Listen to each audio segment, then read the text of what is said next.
Tempu besik Ekipa Tékniku Diocese Baucau se ao levantamentu da kondisaun na Igreja Paróquia Quelicai.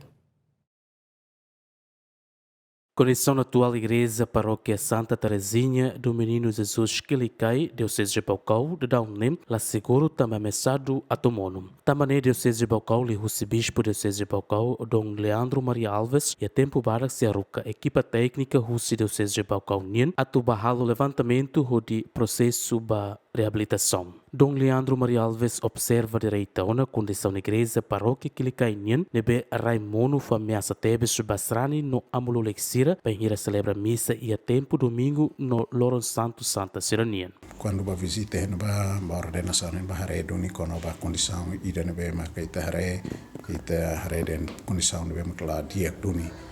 Mai be usi parte diocese ninian se depois se haruka técnico ba parode hare kono ba a realidade nebe mak ihane ba atunune técnico sirong bele hatene liutan bele hare nia at ne halsa atu hadiang ne halsa técnico sirba fotitia dado serne maka afoinita bele hare decisão ba oinya tu bahia parokia niane atu halonsa depois sa se informa bahia setede sira atu sira hare de tempo barak ne lanam bele hare baidane. Bispo Diocese Baucau Husuba Parco atuare buka fatin selo com hira re kata condição na igreja niane foi ameaça basarani sira nia vida ou hira lau celebra missa eucaristia.